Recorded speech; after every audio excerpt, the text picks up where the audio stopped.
We thought we had mapped everything. Every system. Every dead rock circling every dying star. Every silence between the constellations. The Valhari Concord had spent 400 years cataloging the known galaxy, and, in all that time, all those centuries of listening, scanning, reaching into the dark, we had found nothing capable of surprising us. We were wrong. Not because the humans were loud. They weren't. They didn't announce themselves with broadcasts or beacons or the usual diplomatic frequencies that every emerging civilization eventually reaches for. They didn't ask permission. They didn't signal. They didn't wait. They simply appeared. 11,000 ships. Appearing out of fold space in the span of 40 seconds. A formation so precise it registered as a geological event on our deep field sensors. An armada so vast it occluded the light from the star behind it, and, for a brief, terrible moment, our astronomers thought a sun had gone out. It hadn't. Something had arrived instead.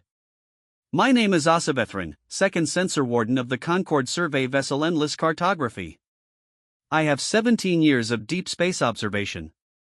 I have filed reports on gas giant migrations, on the death of 3 neutron stars, on the complete extinction of the Davari, a species that had spaceflight before our ancestors learned to count. I have never filed a report like this one. What follows is my official account of first contact with the species designate, Homo sapiens. I want it on record that I tried to be objective. I want it on record that I failed. The first sign was the silence. Not the ordinary silence of deep space, that baseline hum of cosmic background radiation that Valhari sensor arrays have learned to filter out like breathing. This was a different quality of quiet. A deliberate quiet. The kind that my instrumentation could not explain, because it required something to be actively producing it. I noticed it on the 40-second cycle of my shift. I was eating.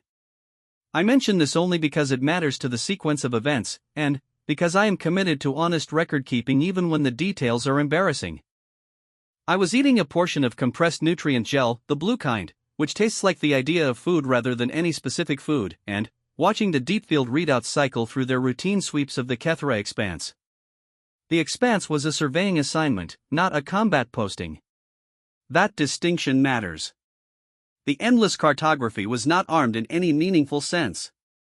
We had a debris deflection array rated for objects under 400 kilograms, and a communication suite capable of reaching the nearest Concorde relay in approximately 6 hours. We were, by design, unimportant. The Concorde did not send warships to map empty space. The expanse had been empty space for as long as anyone had bothered to check. I set down my nutrient gel. The readout was wrong. Not broken, I know the difference, I have spent 17 years learning the difference, but wrong in a way that implied something was happening beyond the sensor's ability to correctly describe it. The subspace resonance layer was showing a pattern I had no classification for. It looked, if I had to approximate, like the moment before a Valhari full drive fired. That particular bow wave distortion in the continuum, that brief compression signature. Multiplied by something my instruments had no framework to count. I filed an anomaly report. This is procedure. I flagged it priority 2, which means unusual, non-urgent, worth a second look. Then, I finished my nutrient gel because I had learned long ago that whatever strange thing the universe had decided to do next, it would not wait for me to be well fed, and I preferred to face the unknown without my stomach making separate complaints. The anomaly escalated to priority 1 40 seconds later. Priority 1 means, stop everything. Wake the command tier. Begin emergency protocols. Check hull integrity, check full drive readiness, check communications uplink. In 17 years, I had filed 4 priority 1 reports. A collapsing brown dwarf that wandered too close to our survey path. A debris field that turned out to be a graveyard of Duvari ships, still drifting in perfect formation after 8,000 years. A biological anomaly that turned out to be a miscalibrated filter and a cloud of metallic spores. And, just once contact with another vessel in a system where no vessel should have been. That one had turned out to be a Concorde exploratory drone that had been lost for 60 years and, finally, made its way home. We'd had a small celebration. I had filed the paperwork. This was different. The sensor array registered the fold events in sequence. Not 1. Not 10. Not the kind of number that allows for clean categories and confident labeling. The field was lighting up across a front that spanned, by my initial calculation, approximately 2 astronomical units of space. The events were simultaneous in a way that implied coordination, not the natural scatter of gravitational interactions, not the staggered emergence of a convoy, but the precise, terrifying synchrony of a single command executed by thousands of separate entities at the same moment. Commander Yethavos reached the sensor deck at a pace that I had never seen a Velhari of his rank move. The Velhari do not run. We consider it undignified, and also it pulls something in the lower carapace segments if done improperly. Yethavos was moving at a pace that suggested he had decided to reconsider several cultural traditions simultaneously. Asaveth, he said. Not a question. Just my name.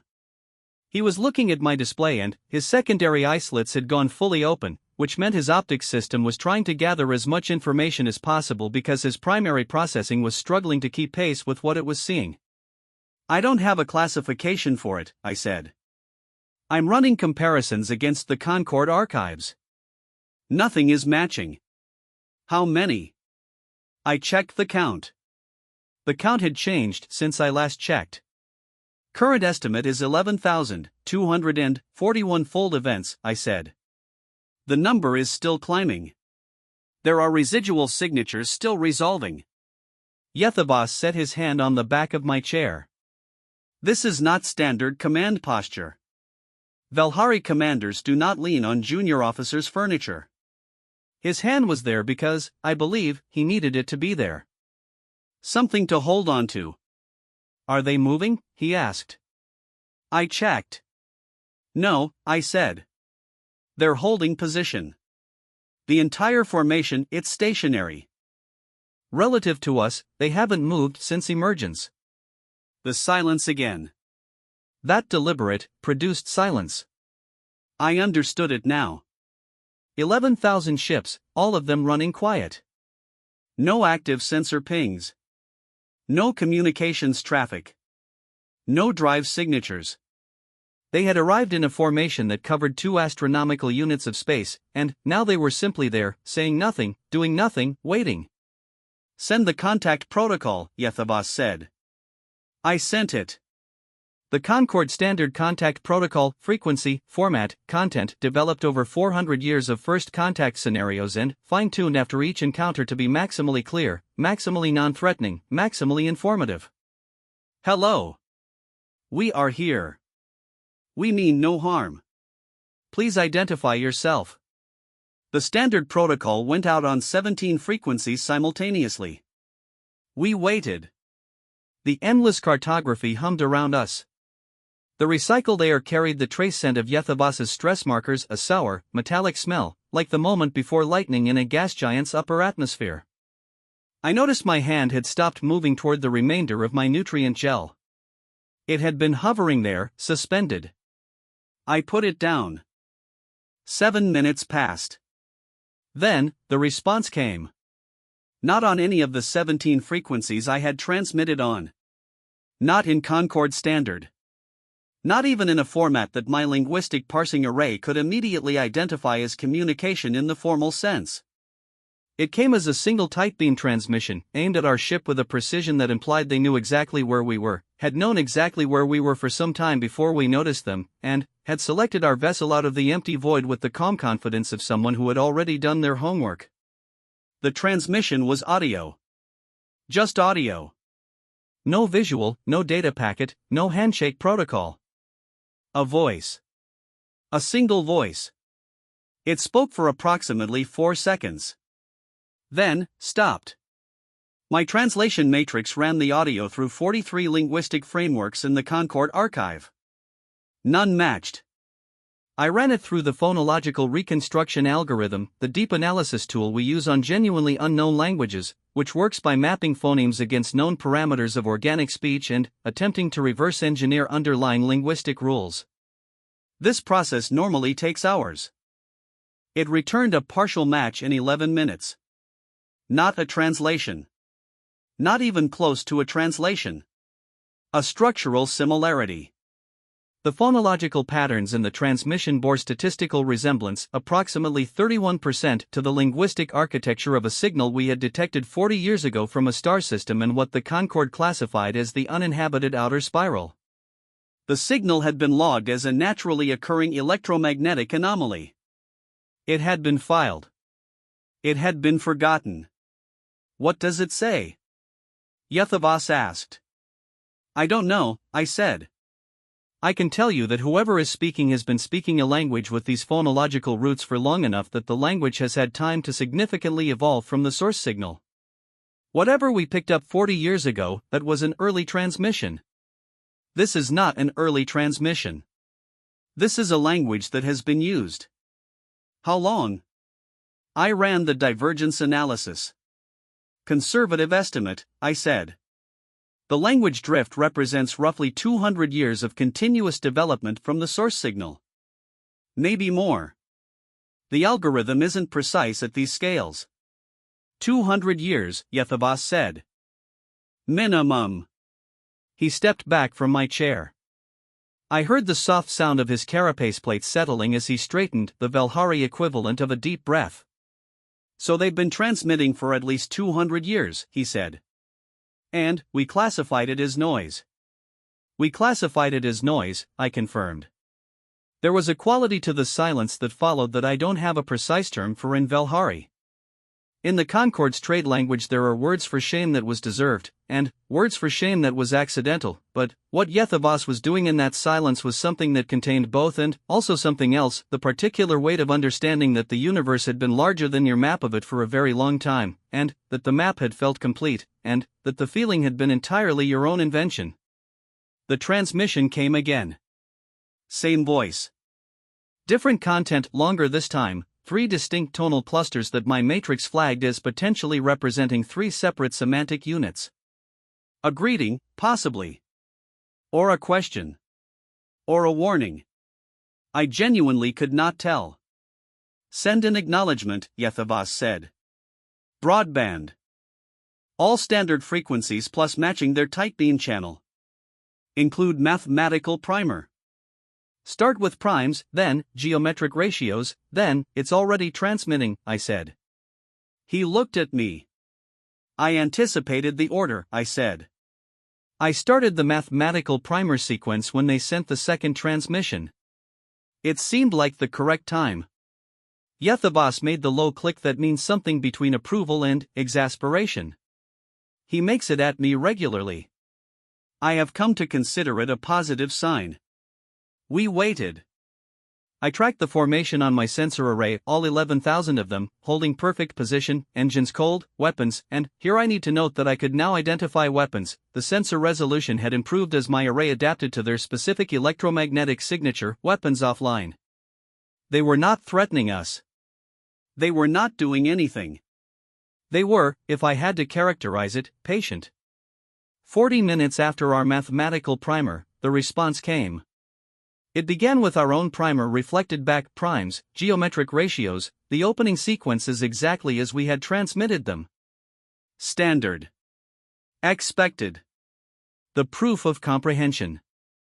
Every first contact in the Concorde archive begins exactly this way. The mathematics is the universal grammar, the thing that proves there is a mind on the other end capable of recognizing pattern and intent. Then, it continued past our primer. Added to it. Extended the geometric sequences in 3 directions we had not taken, included a 4th framework we had not transmitted, then, and, this is the part one have returned to many times in the months since, added something that did not fit the mathematical framework at all. A sound. Brief. Approximately 2 seconds. It was rhythmic and, it had a tonal quality that I would describe as having an emotional valence. My instruments could measure it. They could map its frequency distribution, its amplitude patterns, its internal structure. What they could not tell me was why it was there. Why, in the middle of a formal mathematical introduction sequence, the most precisely structured form of interspecies communication known to the Concorde, this civilization had inserted what appeared, by every metric I could apply, to be music. Not a signal error. Not data corruption. Music. Deliberate, structured, included on purpose. I stared at the waveform for a long time. What is that? Yethavas asked.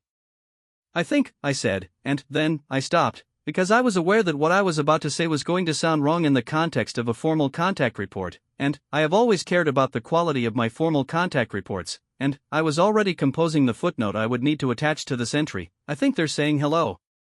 He looked at the waveform. He looked at the fleet. 11,000 ships, holding position in the dark, sending mathematics and music into the void at a survey vessel that hadn't been built for this moment. Get the Concorde on the relay, he said. Full priority. Wake whoever needs to be woken. I was already connecting.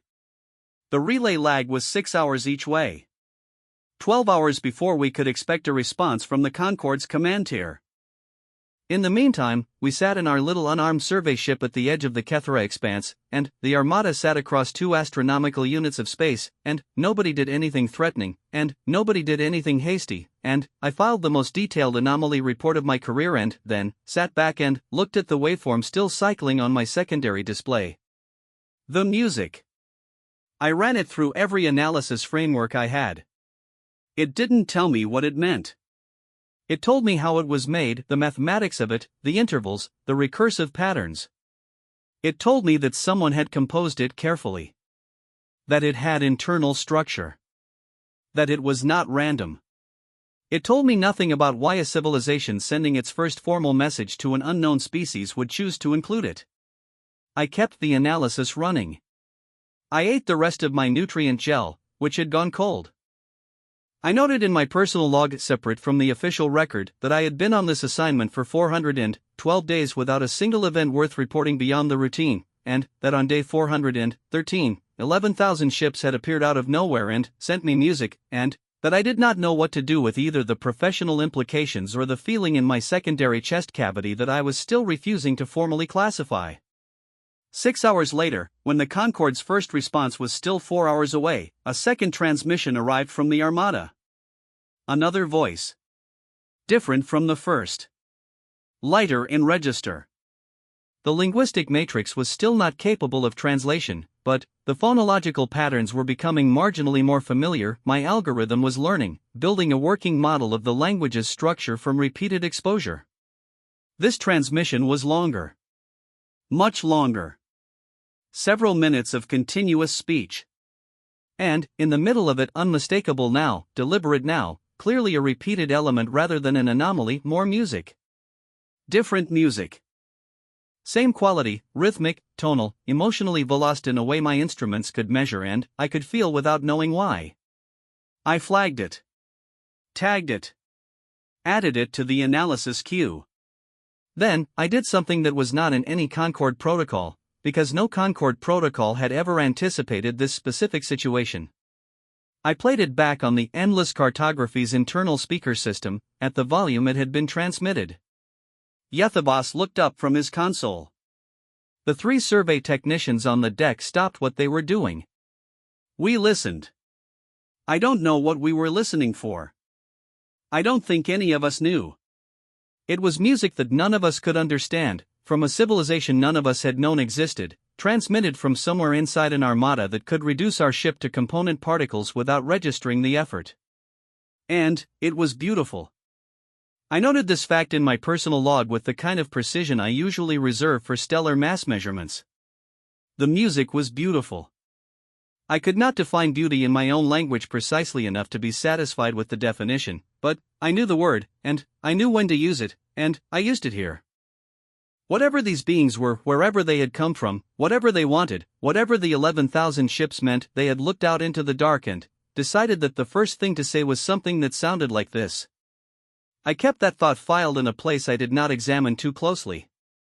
The Concorde's response, when it finally came 8 hours later, was predictable: hold position, do not escalate, do not engage, await the arrival of the diplomatic contact vessel Patience of the Longview, which was being redirected from its current assignment and would arrive in approximately 9 days. 9 days. 11,000 ships, a language my matrix was slowly learning to parse, and music I couldn't stop playing back on the internal speakers when the rest of the crew was asleep. I had 9 days to figure out what I was dealing with. I started with the mathematics. I always start with the mathematics. But I kept coming back to the music. On the third day, I worked out enough of the phonological structure to begin attempting rough semantic reconstruction of the earliest transmissions. The algorithm was still incomplete, translation was still months away, probably, but I could begin to identify recurring units, patterns that appeared in consistent contexts, sound clusters that might represent names or concepts or both. The first word I reconstructed with any confidence, and I used the word confidence loosely, since my confidence interval was somewhere around 22%, was one that appeared in every transmission, early and often. A word that my matrix mapped, tentatively, to something like, we. Not I. Not this vessel or this commander or the collective authority of just we. The first word, in all their messages, the word that appeared most frequently, the word they kept returning to. We. I noted it. I tagged it. I added it to the reconstruction file. Then, I sat for a long time looking at the formation on my sensor display, 11,000 ships holding perfect position in the dark, and I thought about what kind of civilization sends we before it sends anything else. For days before the patience of the long view arrived, the Armada finally moved. Not toward us. Not in any threatening configuration. A single ship detached from the forward edge of the formation, one vessel out of 11,000, moving at a pace my sensors logged as deliberately, almost absurdly slow. The Valhari equivalent of approaching with hands visible. I tracked it across 2 hours of transit. It was not a warship. Whatever warships looked like in this fleet, and I had begun to develop some theories, based on the power signatures and the hull geometries I had been quietly cataloging over the previous 6 days, this was not one of them. It was smaller, and it had a different structural logic. Less angular. More like something that had been built to be inhabited for a long time rather than to do damage quickly. It stopped at a distance that my tactical assessment subroutine, which I had never needed to use seriously in 17 years of survey work, classified as outside weapons range of everything except its own possible long-range armaments, and inside communications range at sublight transmission delay of approximately 4 seconds. A very precise distance. It then transmitted on our channel.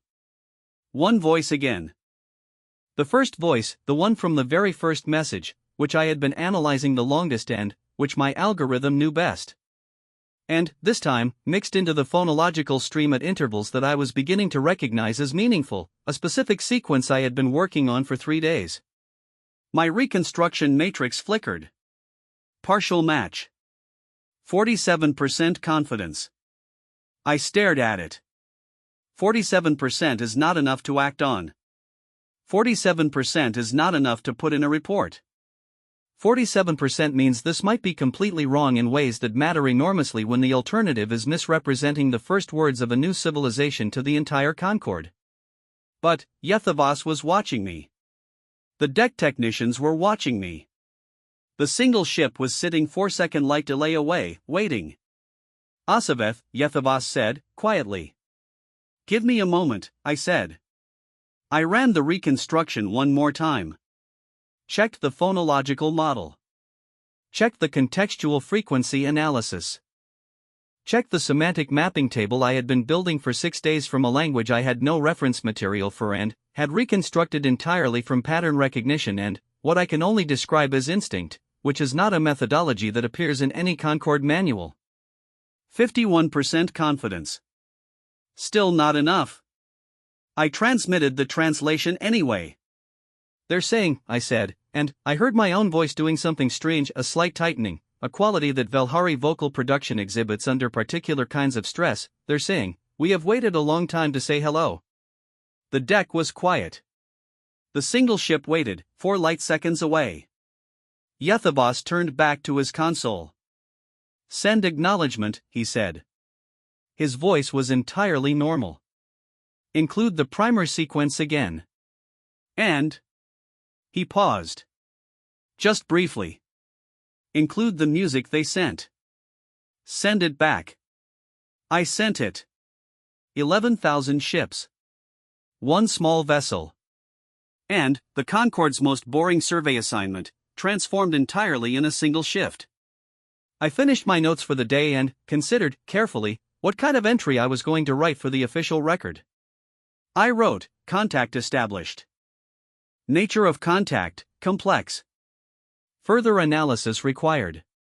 Then, I added, in the personal log that no one else would read until I was long dead, "I don't think the galaxy is going to be the same after this."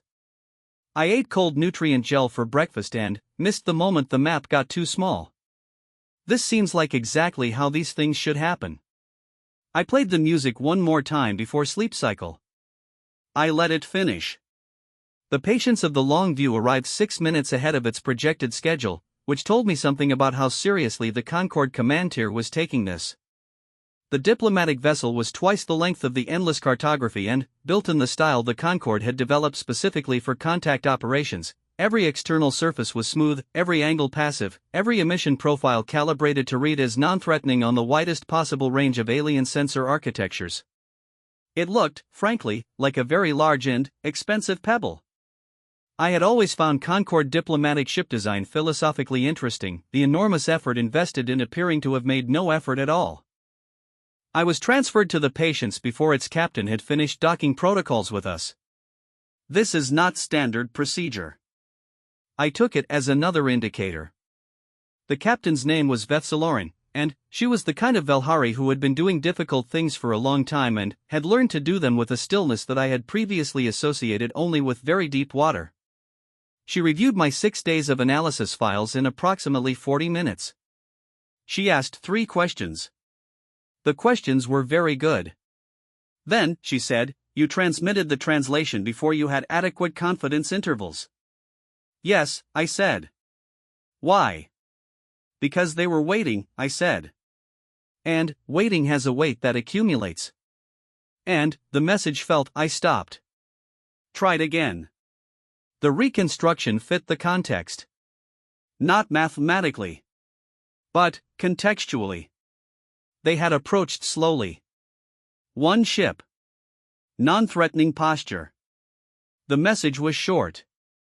Everything about the situation was consistent with that translation being correct. Vethzelorin looked at me for a moment. "Your confidence interval for that justification is also fairly low," she said. "About the same," I admitted. She made the low click.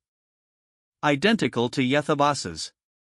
I was apparently doing something that Senior Velhari found consistently exasperating and acceptable in equal measure. I decided to consider this a professional style. "You'll remain on the contact team," she said. "You're the only one who has any feel for the language. That matters more than protocols right now." The contact team was 7 of us. 3 diplomats with the Concorde's formal contact accreditation, which had been developed for species that used visual symbolic language, chemical signaling, or mathematical pure data transmission, none of which applied here, which made their accreditation somewhat academic. A xenolinguist named OSS Vetherin who had more degrees than anyone I had met and was very quiet in a way that made me suspect he was always running calculations. 2 tactical advisors whose function was to think about the 11,000 ships so that the rest of us didn't have to. And me. The human vessel, the single ship, was still holding position. In the 4 days since it had moved forward, it had transmitted 14 more times. I had been working on translations for all 14, with improving confidence as my model of the language deepened. The reconstructions were getting better. Not good. Better. What I had pieced together from 6 days of transmissions and a linguistic algorithm that was learning as fast as I could feed it, they called themselves, in their own language, something that my matrix rendered with approximately 60% confidence as something like humanity or the human collective or possibly just humans. The word seemed to function as both proper name and self-description simultaneously, which was itself interesting. They had been in space for somewhere between 100 and 200 years, based on the technological signatures I could read and the language drift analysis. The Armada was not an invasion force. This was my reconstruction, 63% confidence, and OSS Vetherin agreed with me, which made me feel better. The formation behavior was wrong for an invasion, too static, too patient, and this was a quality I struggled to name precisely, too deliberate. An invasion force moves. It establishes pressure. This fleet was doing the opposite. It was waiting for us to do something. What it was doing, my best reconstruction suggested, was being present. Making itself impossible to overlook or dismiss or file as noise. Not an invasion. An announcement. Vethsalorin agreed. She was the one who said it out loud, in the first contact team briefing, "They're not here to take anything. They're here to be seen." And she said it with a stillness that told me she had been thinking about the 40 years of ignored transmissions, and what it meant that a species had apparently been reaching into the dark for decades and been answered only with silence and our own negligence. The first face-to-face, which in our case meant visual transmission, since we were not yet at the stage of physical proximity, was scheduled for the third day after the patients arrived. I spent those 3 days doing almost nothing but refining translations and playing the music back on my assigned quarters speaker system. OSS Veteran found me at it on the second night, during an overlap in our rest cycles, and sat with me for a while without saying anything. Eventually he said, "The intervals are interesting." "The tonal intervals," I said. "I know. There's a mathematical relationship there. Not one of ours." "It's theirs," he said. "They developed it independently. The ratios are different. The emotional valence is..." He paused. "I keep wanting to say it's familiar. But that might be pattern matching on my part. My brain trying to find Velhari equivalents." "Maybe," I said. "Or maybe some things are similar because the underlying..." "Don't finish that," he said. "We don't have enough data. Don't build frameworks before you have data." He was right. I knew he was right. I had been a sensor analyst for 17 years precisely because I was good at not building frameworks before I had data. The music was making me want to build frameworks. I filed this fact as potentially significant without examining it further. The visual transmission was on a Tuesday. I mentioned the day designation only because the humans used it in the transmission header and I had by then matched it to our own calendar system. They operated on a 7-day cycle, apparently a relic of their origin world's rotation period maintained even at interstellar distances. They named their days. I found this choice, the preservation of a homeworld's rhythm across 200 years of spaceflight, worth noting, the way you note something that doesn't quite fit any category you have but keeps drawing the eye. The visual feed, when it came through, was initially confusing. I had expected, the diplomatic team had all expected, something like our own vessel's bridge environment. Controlled, formal, arranged for communication. A senior officer at a communication console, probably with advisors in visible positions to their flanks. This is how you establish yourself as serious and organized and worthy of diplomatic engagement. This is what every Concord contact protocol is designed to produce on both ends. The human transmission showed a room, yes. A room with functional equipment, consoles, displays. But it also showed, and I cataloged this in the order I noticed it, because the order matters, 3 different containers of liquid at 3 different consoles, only 2 of which were the same color. A jacket draped over a chair back rather than worn or stored. Something small and orange stuck to the corner of a display panel that my analysis could not identify and which appeared to serve no functional purpose. A mark on the floor that looked like something had been repaired there and the repair had been painted over in a slightly different color than the surrounding surface. And then, the human. The individual at the center of the transmission was, I will try to be precise here, because I recognize that my first impressions were colored by having no reference architecture for this species, smaller than I had expected. The Concord's physical scale varies enormously across member species, and I had made no assumptions, but somehow I had assumed something larger. They had 2 manipulator limbs, 2 locomotion limbs, bilaterally symmetrical body plan, forward-facing sensory cluster at the top of a flexible neck segment. Their integument was a warm brownish bronze, the visible surface of their facial structure mobile and expressive in a way that I had no mapping for in Velhari biological response. They were wearing dark clothing with 2 small symbols on the upper chest and a larger text block on the right arm. They were sitting in a chair that was the wrong height for the console in front of them. They had clearly pushed back from the console to be more fully in frame, which meant they had arranged this. They had thought about how they would appear. They had chosen that appearance carefully. And then, they began to speak. My translation matrix was running live now, with the 6-day model I had built and 3 additional days of refinement. The confidence was still not good, the live translation was fragmentary, partial, losing things I couldn't afford to lose. But the outline was there. They introduced themselves. Their name, a personal name, not a species designation, my matrix rendered as something close to Maddox. Their rank was a military designation, the closest Concord equivalent I could find was something like Fleet Commander or Senior War Leader, though neither mapping was quite right. They represented, their introduction stated, a coordinated structure that my translation kept trying to render as something between a government and a collective agreement, a formal arrangement of many entities operating under shared purpose, which is a concept the Valhari have equivalents for but not in the same shape. Then, they said something my matrix struggled with for a long moment. And then, gave me, haltingly, a translation I kept second-guessing. They said, "We have been trying to find you for 40 years. We are glad the search is over." Not, "We are powerful." Not, "We demand engagement."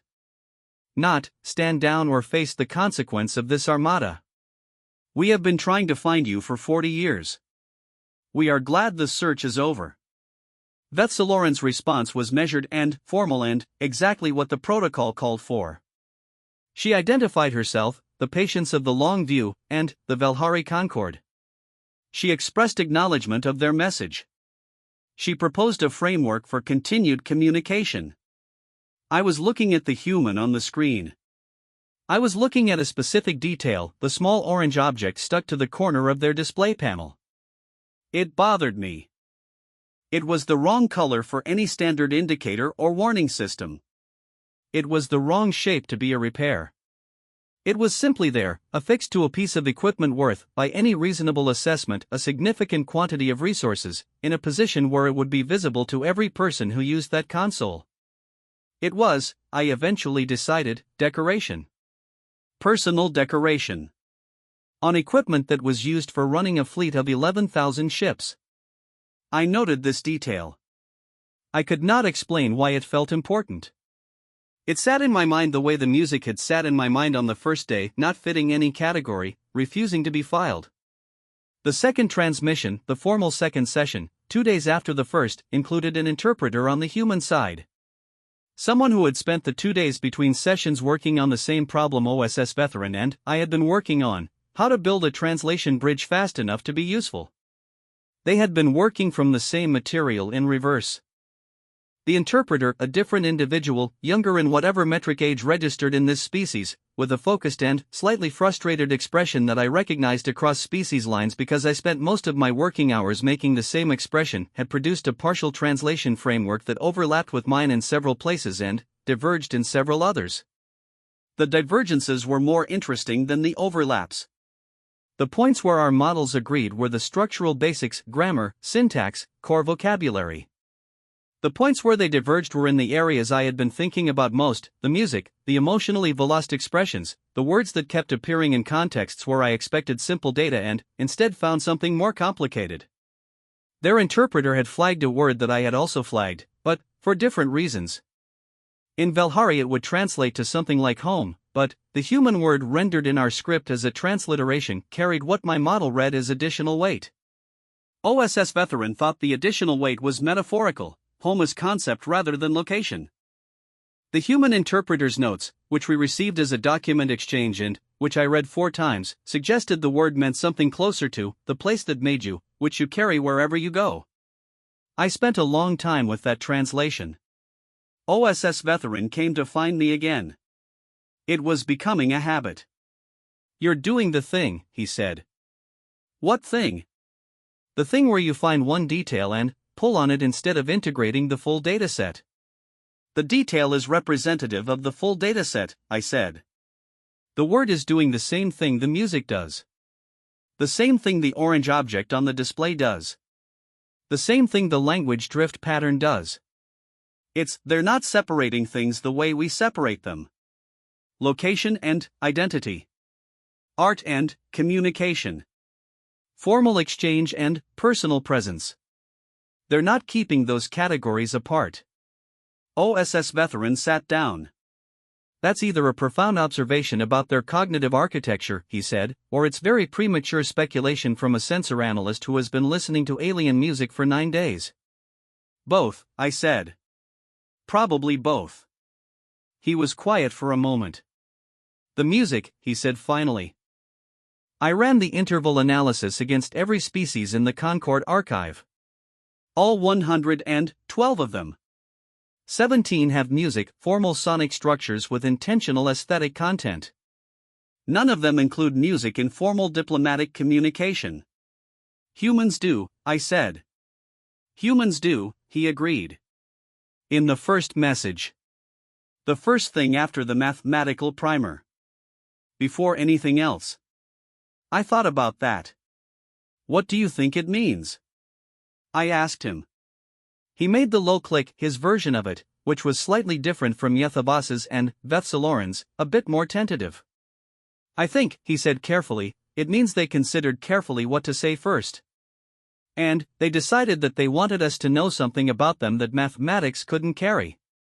What do you think they wanted us to know? He didn't answer immediately.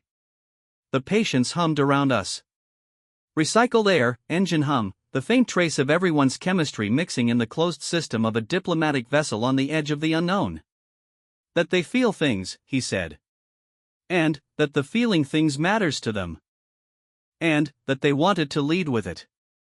I thought about 11,000 ships holding perfect position for 9 days, patient as geological time, while their single representative sat across from us in a room with an orange decoration on the equipment and a jacket over a chair back, saying, "We have been trying to find you for 40 years.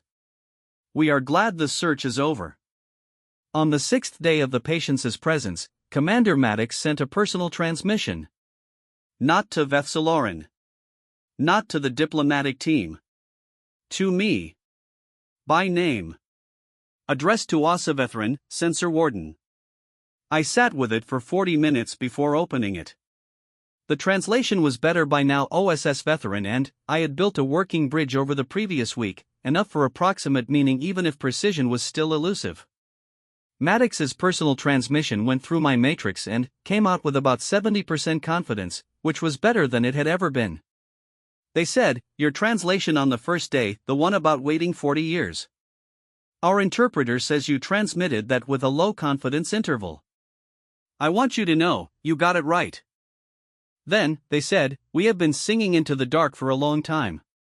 We did not know if anyone was listening. I think maybe they were listening and did not know what to do with the sound. That is a kind of loneliness we understand. Then, at the end, we included the music because we wanted you to know we were people, not just a fleet. I hope it worked." I read it 3 times. I wrote a response. I deleted the response. I wrote another one. I deleted that one too. I wrote a third response that was 3 sentences long and, which said, in the closest approximation I could achieve in a language I was still learning the shape of, "It worked." I have been playing it back for 9 days. I did not understand it, but I could not stop listening. I think this is what you intended. I sent it before I could second-guess the confidence interval. 47%. Maybe 50. The reply came back within hours. It was music again. A different piece. Shorter, and, with a quality that my emotional velocity analysis flagged differently than the earlier transmissions, lighter, somehow. Less weight. OSS Veteran, when I showed him, ran his own analysis. That interval pattern, he said. The way the notes relate to each other. He spent a moment with it. In a Valhari equivalent, if I'm mapping this correctly, and I might not be, this would indicate something like warmth.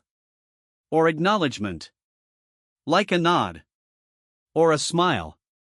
A smile. In music. Sent across 4 light seconds of space between 2 civilizations that had never met. I looked at the waveform for a long time. I noted in my personal log, day 17. I am no longer certain that my role here is sensor analysis. I think my role has become something else. I am not sure the Concord has a word for it. I am not sure I would use the Concord's word even if it had one. I ate my nutrient gel. The blue kind. It still tasted like the idea of food. I played the music. I let it finish. Then, I played it again. The contact team had a long internal debate, on day 18, about escalation of engagement.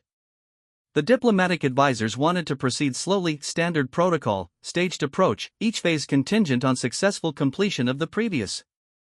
No physical proximity until full translation capability existed. No fleet engagement until political framework was established. OSS veteran and I argued for faster movement. Not because we were impatient. Because the humans had been patient for 40 years already, and because the patience of the Armada had a texture to it now that I could read better than I could have 9 days ago. They were not going anywhere. They were not threatening anything. But there was a quality to the waiting. I could feel it in the transmission patterns, in the rhythm of Maddox's communications, in the way the single contact ship maintained its precise, deliberate position that felt less like patience and more like hope being held very carefully. The kind of hope that has learned to be careful because it has been disappointed before. They sent music, I said, in the meeting.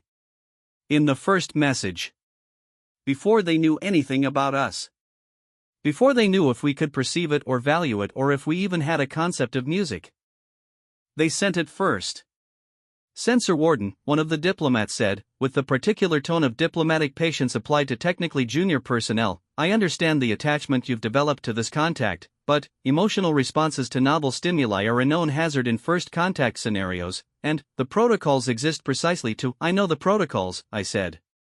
I know them because I've been in this job for 17 years and I have read every contact report in the Concord archive. I also know that none of those reports, none, describe a first contact where the species opened with music. Where they named themselves using we before anything else. Where they waited 9 days without a single aggressive or territorial transmission. Where they specifically sought out a junior analyst by name to say thank you for getting a translation right. The diplomat opened their mouth. The protocols were written for species that behave the way we expected species to behave, I said. I am telling you, on the record, that this species does not behave that way, and the faster we adjust our framework, the less likely we are to make a mistake that we cannot take back. Vethsaloran, who had been silent for the entire exchange, said, noted. We will proceed at an accelerated timeline. The diplomat clicked unhappily. Vethsaloran looked at me. Something in her expression, still, deep, calibrated, had a quality I couldn't read precisely. Something that might, in the right light, have been something like approval. Day 22. The patience of the long view moved to 3 light seconds from the contact vessel. Day 25. The contact vessel matched our move. 2 light seconds. Day 27. Vethsaloran and Commander Maddox conducted the first real-time conversation in the history of Velhari human contact, with a transmission delay of half a second that we had decided was acceptable for dialogue. OSS Veteran and I translated together, each catching what the other missed, our 2 models of the language covering different parts of its structure. It lasted 4 hours. I don't have the authorization to include the full contents of that conversation in this report. I will note that Maddox laughed twice, a sound my instruments categorized as a rapid, repeated, uncontrolled vocalization that in any species I had previously encountered indicated distress or warning, and, which OSS Veteran had to explain to me was instead the opposite. I will note that Vethsaloran, for the first time in the 27 days I had known her, made the low click with something in it that I had not heard before. I will note that when it was over, I sat in the translation bay for a long time without filing my notes, looking at nothing, while the patients hummed around me. OSS Veteran found me, inevitably.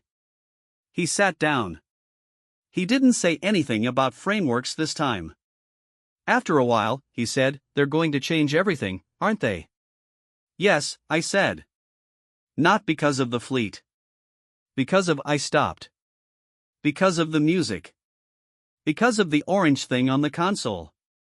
Because they named their days. Because of the way they say we before they say anything else.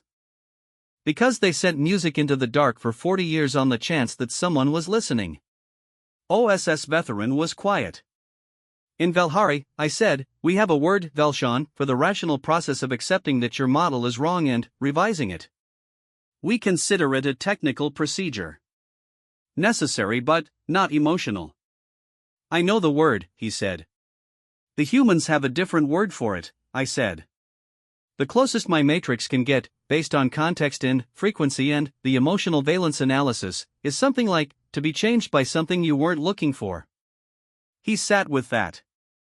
You're not going to stop playing the music, he said. No, I said. Good, said OSS Veteran, which was not what I had expected him to say. I filed my notes for the day. I ate my nutrient gel, which had gone cold because I had forgotten about it until the end of the shift, which was becoming a pattern I had apparently decided to maintain. I played the music. The piece Maddox had sent. The one with the interval pattern that meant, as best as OSS Veteran and I could determine, something like a nod, or a smile, or, yes, that is what we intended, and we are glad. I let it finish. Then, I started writing part 2 of the contact report, which was going to be the longest report I had ever filed, and which was going to require footnotes, and which I already suspected would be read by people who had not been there and would not understand what the orange decoration had to do with anything. I wrote it anyway. Some things need to be in the record. The Naraf arrived on day 31, and they did not send music. They sent a Concord Standard Military Challenge Code, which is a format used when a vessel wants another vessel to identify itself under threat of force. It is not a greeting. It is not a question. It is a statement, justify your presence here or we will remove it. The Naraf are, I should explain the Naraf, because they matter for what comes next. The Naraf are a species of approximately the same interstellar presence as the Velhari, and they are, by the diplomatic categories the Concord uses, partners. In the sense that we have a formal mutual security agreement and we have never fought a war against each other and we try to coordinate on matters of collective concern. This is what partner means in the Concord. Not friends. Not allies in any emotional sense. A calculated arrangement of mutual restraint. The Naraf had detected the Armada 8 days before, from their own observation post at the far edge of the Kethra expanse, and they had spent 8 days watching and waiting and not communicating with us before deciding to act. This, I later learned, was typical. Their vessel was the Decisive Clarity, which is a name that tells you a great deal about the Naraf's cultural relationship to ambiguity. It carried 12 combat-rated crew and enough firepower to reduce a survey vessel to thermal signatures and memory. Its commander, Ulf Denevar, transmitted to us 14 minutes after arriving in the system, and the transmission was a list of demands structured as questions, which is the Naraf diplomatic equivalent of arriving at someone's door and auditing them. Why were we engaged in unauthorized contact? What was the nature of the unknown fleet? Had the Concord been notified? Why had the Endless Cartography, a survey vessel with no contact authorization, been allowed to initiate protocols? Had proper threat assessment been completed? Vetselorin answered each question with the particular quality of calm that I had come to recognize as her version of combat posture. Detailed. Factual. Not an excess word. She transmitted the complete contact log, all 31 days of it, minus my personal notes, and she told Oath Denevar that the Concord command tier had been notified on day 1 and was actively directing the engagement, and that the Decisive Clarity was invited to observe but was not in command of this operation. Oath Denevar did not like any of this. The Naraf had a cultural word. OSS Veteran told me this for a situation in which unknown variables exceed established parameters. It translated roughly as the uncontrolled condition, and the Naraf's entire military and diplomatic apparatus was, at its heart, a series of protocols designed to resolve the uncontrolled condition as fast as possible. Unknown fleet in Concord space with no identification and no prior contact record, uncontrolled condition.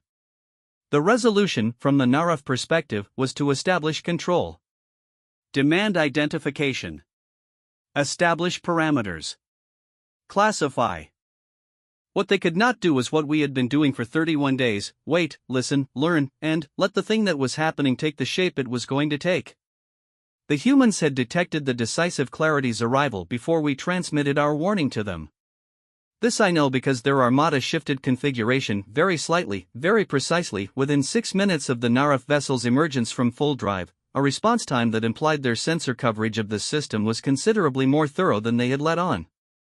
The single contact vessel, which had moved to 1 light second from the patients over the previous week, did not move.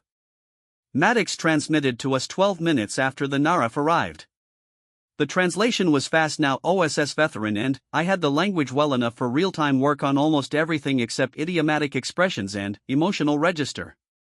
Maddox said, "Is this another one of yours?" I responded.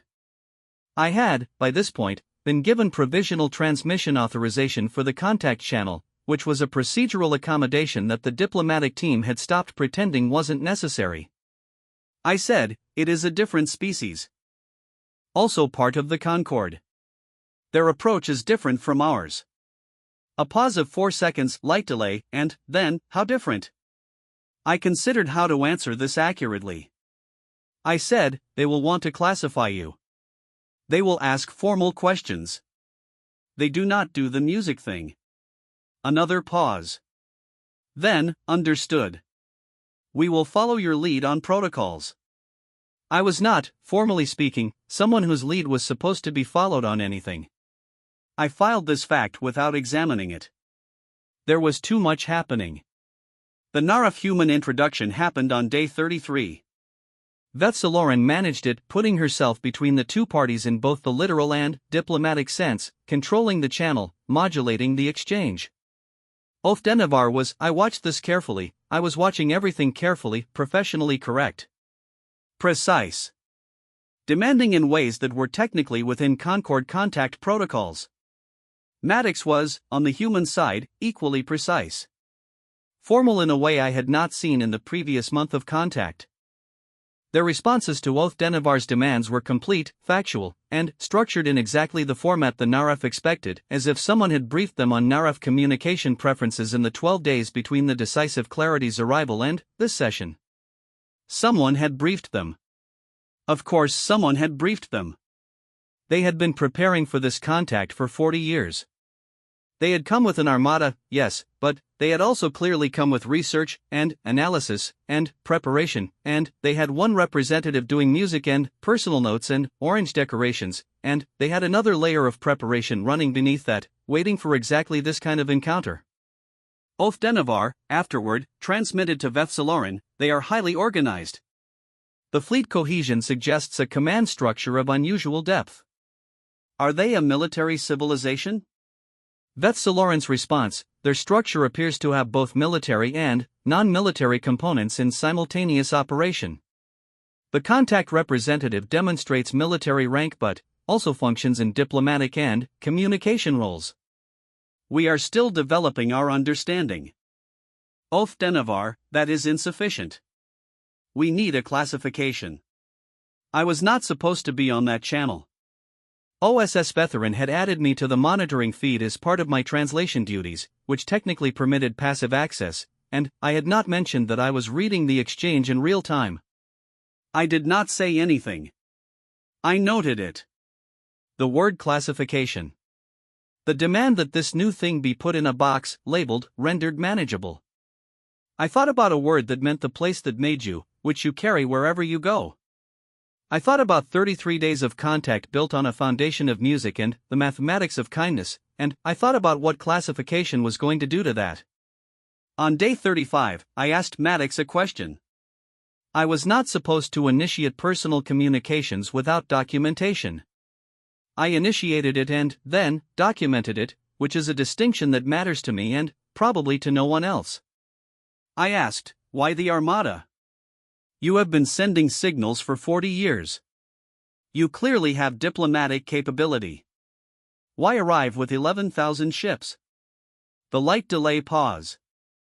"Then, when you have been sending signals for 40 years and they have been classified as noise, you arrive in a way that cannot be classified as noise." I sat with that. "Were you prepared for a hostile response?"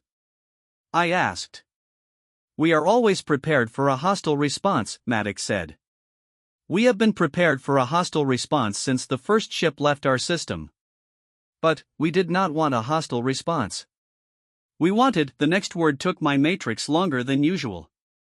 The confidence interval was lower. The word was one I had encountered before, in a different context, and the two uses were not immediately reconcilable. The Matrix offered me contact, acknowledgement, to be seen, to matter. All four at once. The same word, carrying all four meanings simultaneously. I sent back, I think our translation has a problem. Your word there, I am getting multiple meanings. That is not a translation problem, Maddox said. That is the word. It means all of them. I added the word to the linguistic database with a note, compound semantic unit. Do not attempt to resolve to single equivalent. The multiplicity is the meaning. OSS veteran read the note later and was quiet for a long time. The crisis, and there was always going to be a crisis. I think I knew that. I think Vethzaloran knew that. I think even Maddox knew that. Arrived on day 38. A second Naraf vessel came through fold space. Then, a third. The decisive clarity had clearly been transmitting reports, and the Naraf's response to uncontrolled conditions, when the first response does not achieve resolution, is to apply more control. Their commander-class vessels were different from Othdenavar's patrol ship, larger, more weapons, the sensor's signature of something that had been built specifically for forcing outcomes. The Armada's response was instantaneous and very quiet. The 11,000 ships, which had been holding their formation for 38 days without a single aggressive emission, shifted configuration. Not toward the Naraf vessels. Not in any threatening vector. But, the formation's geometry changed, in a way that my tactical assessment subroutine spent 4 minutes analyzing before returning a conclusion that I checked 3 times because it seemed too elaborate to be real. The Armada had reconfigured to make the patience of the long view and the human contact vessel the center of the new formation. Not protecting themselves. Protecting us. An Armada that had arrived unannounced, had been received with a challenge code, had spent 38 days being patient while a junior sensor analyst played back their music on repeat, and a Naraf diplomatic vessel treated them like an uncontrolled condition. That Armada had just rearranged 11,000 ships to put the patience at the center. Othdenavar's transmission came on the emergency channel, which is a frequency normally reserved for collision warnings and weapons lock notifications, Asavethrin. What is the meaning of this maneuver? I noticed that they had transmitted to me, not to Vethzaloran. I noticed that this was because they had read 38 days of contact logs and they knew that I was the one who had the most working knowledge of how the humans thought. I transmitted to the human contact channel, Maddox. The Naraf are reading your formation change as an aggressive maneuver. Can you explain the intent? The light delay stretched. We moved to protect the vessel that has been mediating this contact, Maddox said. The patience of the long view. If the Naraf vessels take a hostile action, we did not want the choice between responding and protecting your diplomatic ship to be the same choice. I looked at the formation. 11,000 ships. And the maneuver was not about power. It was not about showing the Naraf what they were dealing with. It was about making sure that if something went wrong, Vethzaloran's unarmed diplomatic vessel was not in the line of it. I transmitted to Othdenavar, the formation change is a protective maneuver, not a threatening one. The human fleet has repositioned to insulate the Velhari diplomatic vessel from potential crossfire. The intent is to separate your vessels and their vessels with the patience as a buffer they are defending, not using as cover. The emergency channel was quiet. Then, why would they protect your vessel? They have no established alliance with the Concord. They have no formal mutual security agreement. They have no transactional incentive to take on risk for. They don't need transactional incentive, I said. The channel was quiet again. I had just interrupted a Naraf commander rank officer mid-transmission on the emergency channel. This is not something a Velhari sensor analyst does without consequences. I was already composing the disciplinary response acknowledgement I was going to need to file. I said, they don't work that way. They protect the ship that has been trying to understand them. They protect the people they have been talking to. They do not need a formal agreement to feel that this is the correct response.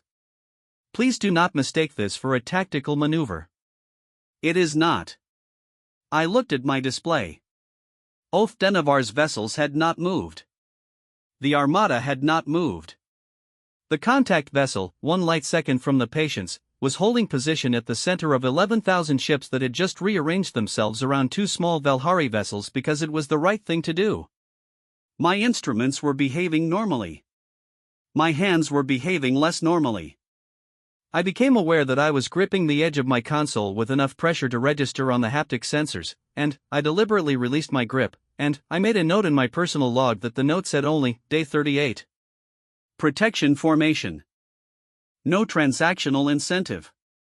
Vethsaloran's voice came through the internal comm, Osaveth. Good work. Stand by for diplomatic channel. She handled the next 4 hours. That is her job and she is extraordinarily good at it, and the full account of what she negotiated between Oath Denevar and Maddox in those 4 hours belongs in a different report than mine, filed under a classification I do not have access to. What I can report from my own observation is the resolution. The Naraf vessels held position. The Armada returned to its original formation. The patients remained at the center. Not because the Naraf agreed. Not because the humans backed down. But because Vethsaloran made the argument that the Naraf's protocols were encountering a species that their protocols were not designed for, and that forcing the uncontrolled condition to resolve on Naraf terms was going to produce an outcome that no one in the Concord was going to be happy with for a very long time. Oath Denevar, afterward, transmitted to Vethsaloran, I do not understand this species. Vethsaloran, neither do we. That is the point. On day 40, Maddox and Vethsaloran had a conversation that lasted 6 hours and, which I translated, along with OSS Vetheran, with the best accuracy we had achieved. The confidence interval on most of it was over 80%. Some of the harder passages were still in the 60s, but by now Maddox and OSS Vetheran had developed a working signal. When the translation lost precision, OSS Vetheran would flag the passage, and Maddox would rephrase, and they would iterate until both sides agreed that the meaning was clear.